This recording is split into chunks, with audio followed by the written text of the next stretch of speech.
Star Traders Frontiers. New game generation. We'll select new captain. Now you can start from any one of the 4 templates that they have for you. Doesn't really help you to understand what's happening though, so we're going to go to new template. So these are beginning statistics. You can see that we have A through E, and we can move these around by pressing these arrows. I'm not entirely sure why they didn't add a down arrow, but you can get there eventually. So we get more bonuses to each of these the higher up the list they are. Everything that you do in this game is kind of dependent upon your game plan, but I'll try to cover basic concepts as much as I can. So, we rank them how we want to, and then we come over to the letter and actually click the letter to select specifics. In my case, I think I'm going to be making a merchant. So I'm just going to come down here to the template and name it merchant. And then I'm probably going to prioritize contacts, followed by ship. We'll have experienced at last. The game doesn't recommend this. The game thinks that starting players should have the highest experience to give you more crew talents. But I'm fairly comfortable with what I'm doing, so we'll do it like this.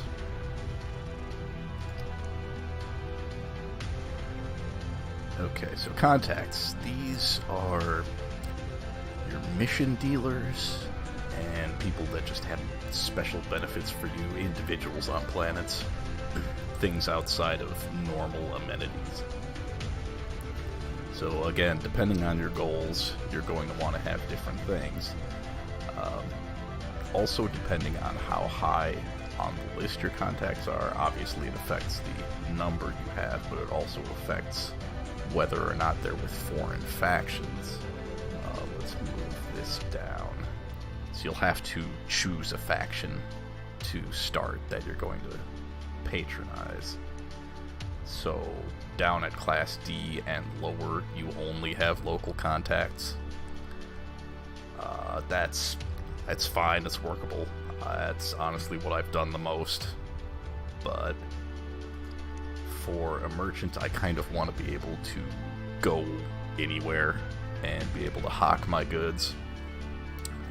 So I'm moving this all the way to the top. When you do that with contacts, the first few that you select are going to be local with the faction that you've chosen, and then the back end is going to be with other factions. So that's another thing to keep in mind. Being able to buy intel for a faction will increase your rep not only with that contact but with that faction, as well as obviously doing missions. But intel is kind of a quick way to recover rep with a faction, at least a little bit.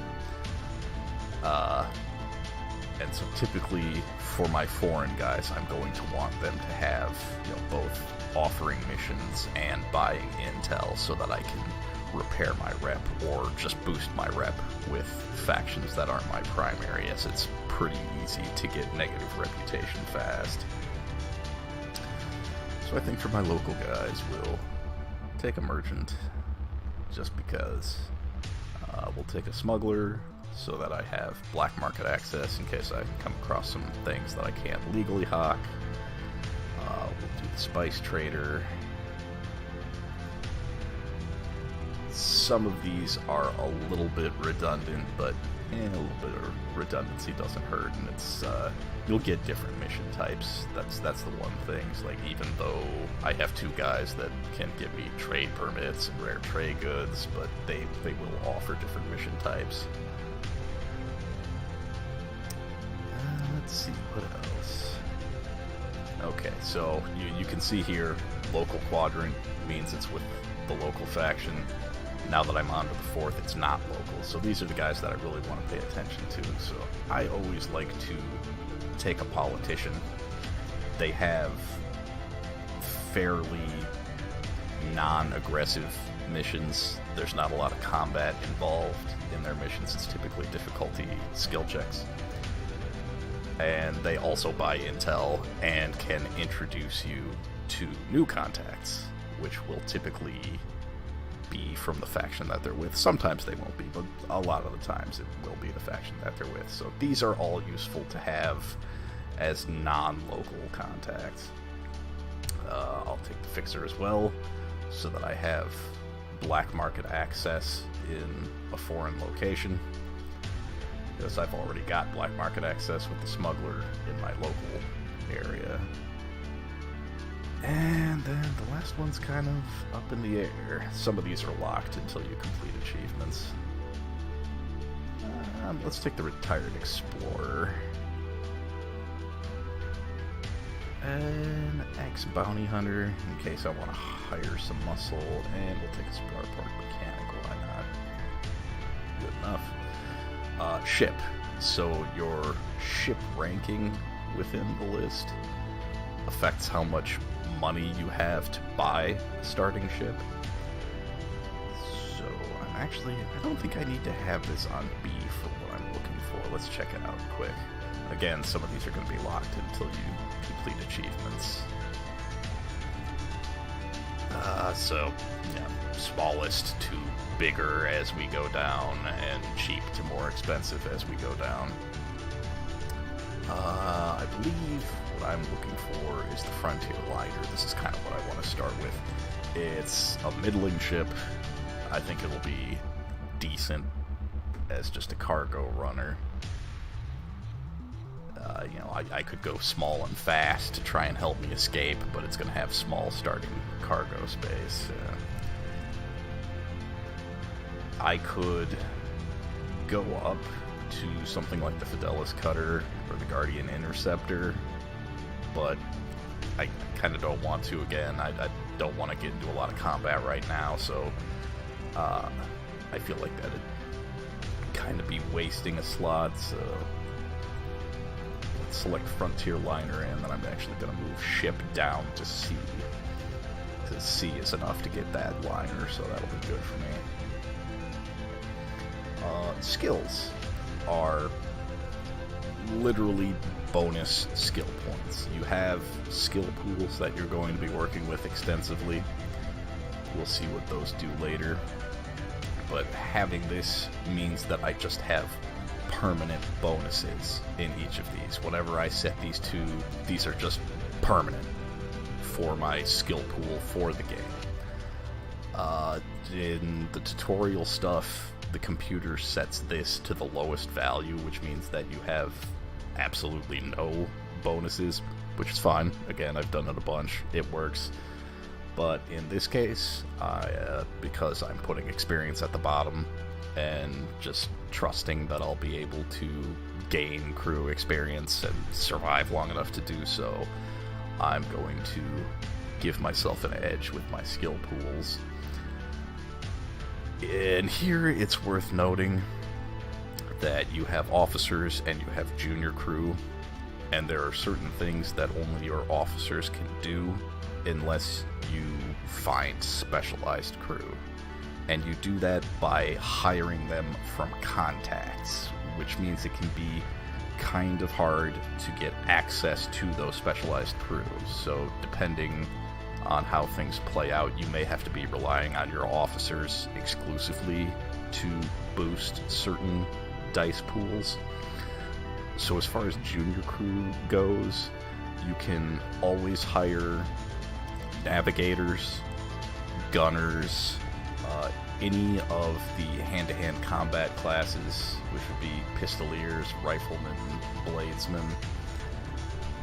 Let's see what else. Navigator, gunners, pilots. You can get your piloting up that way. Mechanics. So really, the things that are difficult to get your skill pool up on are things like command. Intimidate. These are things that only officers or specialists can do. Negotiate. I'm going to have that because I'm starting out as a merchant, so I'm going to have some negotiate bonus because of my captain. Tactics is another thing that crew can cover. Doctor is only officers and doctor specialists. Explore is another one that's hard to get. Basically everything on the personnel skills side of this list is tough to have unless you have an officer working on it or you manage to find a contact that hires out specialists.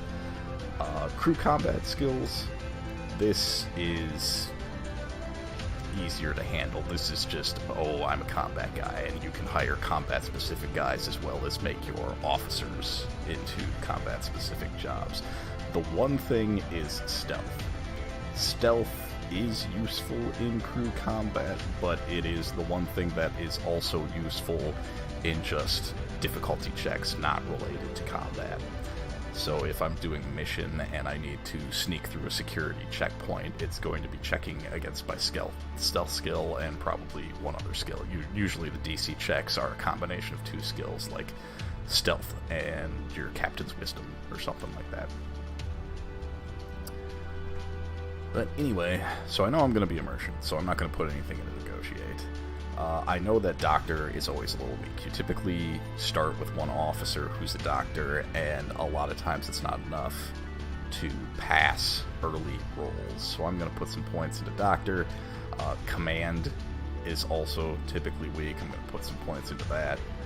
Intimidate and negotiate can also be pretty weak. Again, I've got a merchant, so my negotiate's probably going to be fine. I'll punch one into stealth just for fun. I really don't want to be failing those command and doctor tests, so let's buff those to 5 each. I'll probably fail a few intimidate checks, just because if you start as a bounty hunters start with intimidate, so that'll cover that. But this looks good for right now. Let's move on. Attributes. This is your captain's personal attributes. Each of your officers and each of your crew has these statistics, but they're individual and don't necessarily relate to the ship skill pools. This is your individual character skills. These are most important on your captain because a lot of the difficulty checks are based on a pool skill and then one of your captain's individual skills. So like that security checkpoint that I needed to sneak through would draw from my stealth dice pool and then also my captain's personal wisdom score. That kind of thing. So again, depending on what you're trying to do is how you set these. I'm not going to bring my captain into crew combat ever. No hand-to-hand. I don't want him doing that, so I'm not going to worry about strength or quickness or fortitude. These are all basically hand-to-hand stuff. You can come over here to charisma. Because I'm a merchant, I want to be able to wheel and deal. Wisdom is a factor, as you see here, at maximum morale. Morale is pretty important. If morale gets low, your crew is going to be bailing left and right. Resilience also factors into morale, so we're going to boost that as well a little bit, but we really want that charisma up there. Again, I've got this pretty low on the ranking totem pole, so I don't have nearly as many points to work with here, but I think I'll get by.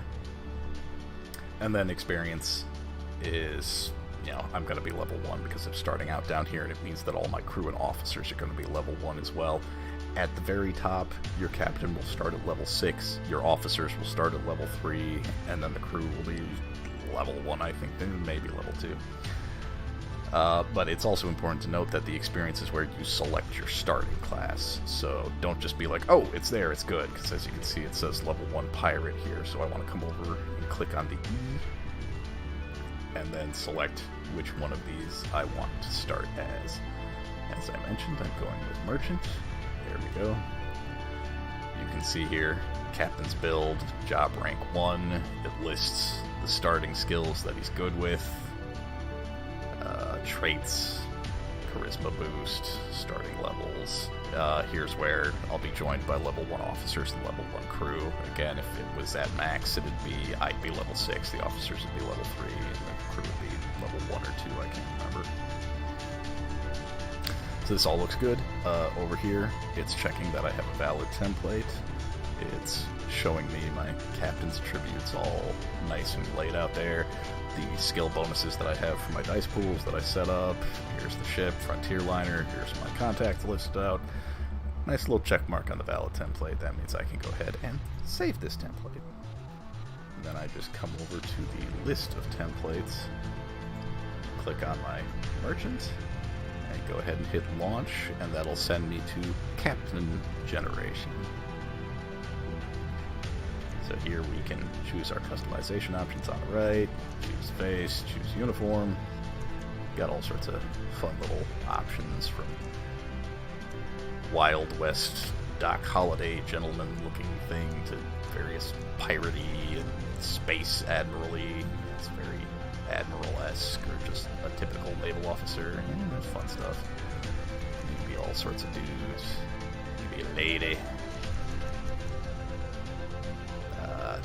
Captain Starchild, why not? They'll randomly generate a name for you, always with Captain at the beginning.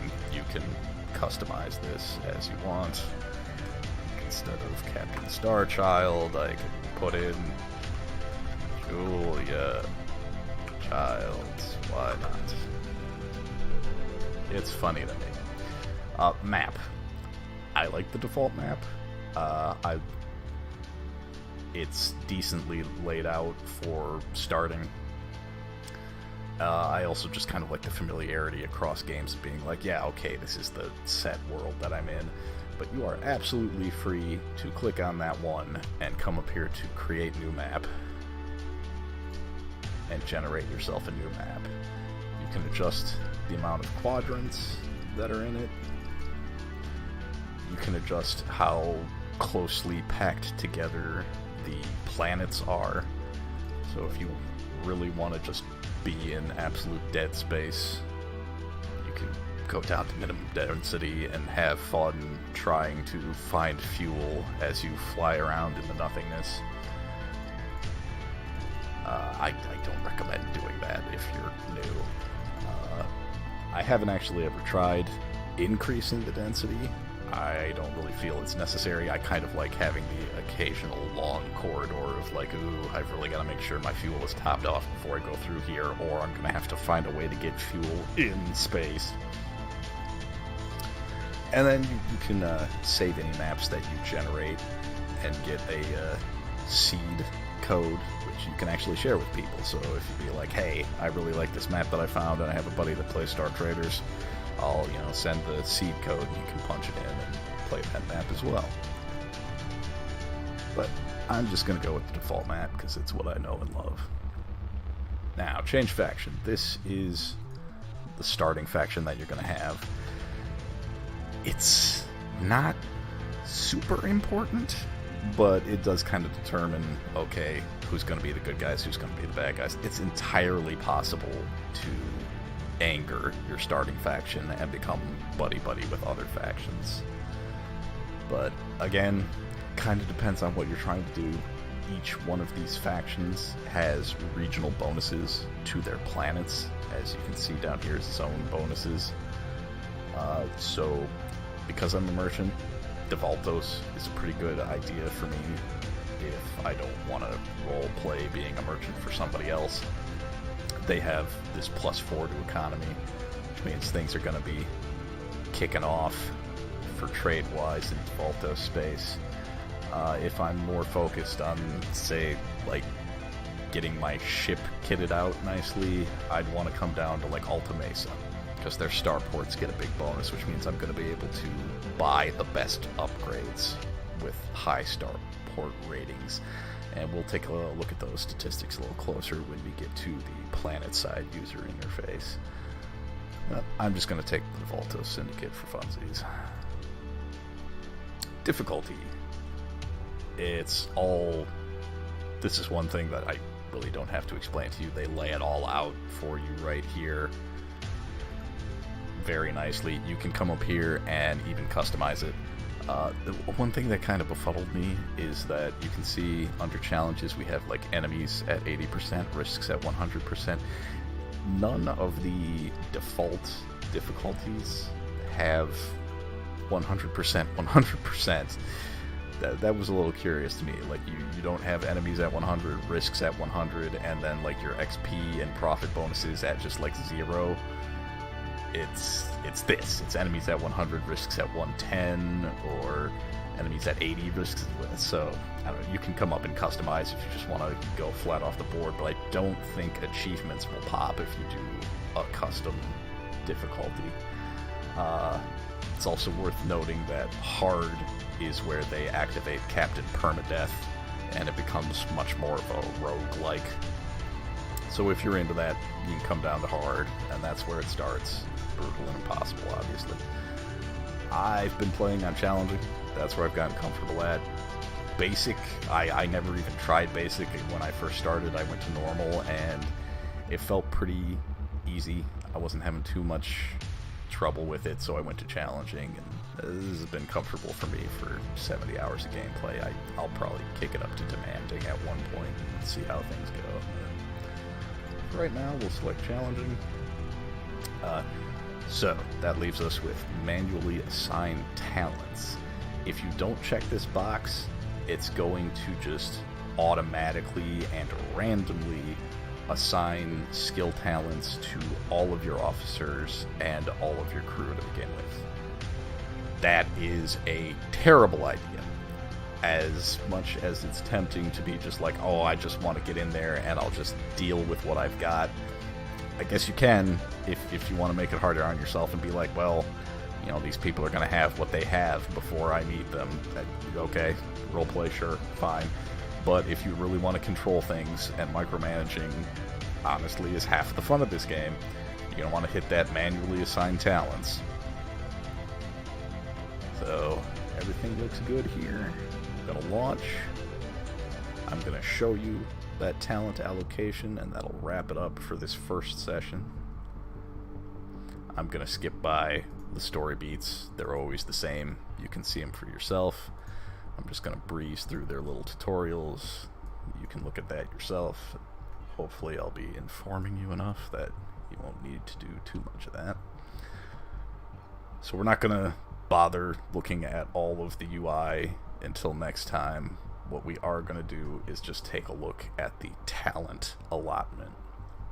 So I've got my crew manifest here. I'm going to hit my captain. Come over here to train talent. Again, we'll look at this more later on. But in talent, to start off with, I want to be taking ones listed as skill save on the left here. They usually have green symbols next to them. This is going to automatically pass a failed difficulty check for this type of thing. In this case, it's a negotiate test. You want to have at least 2 of these for each category among your crew, if possible. Because when you're starting out, your dice pools are going to be low. You're going to be failing skill checks. You want these to cushion that. It can get very expensive to constantly be recovering from those failed skill tests. So officers, again, are going to have some more unique things like the negotiate. General crew are going to cover your basic skill pools. So like my crew dog here is going to help me pass ship ops tests. And that's just flying around. Some of the electrical wiring is bad or something. If I fail that check, this will kick off, and it means that the crew dog managed to save that panel from exploding or whatever. So if you can help it, try to get 2 in every skill category possible. Combat guys don't have any of that. They have combat-related skills. Again, we'll touch more on that later. Gunners also don't have any safety roles. They strictly have ship-to-ship combat things. But here, pilot, we've got expert maneuver, automatically passes a failed pilot test. Again, we're going to want to try to get 2 of that.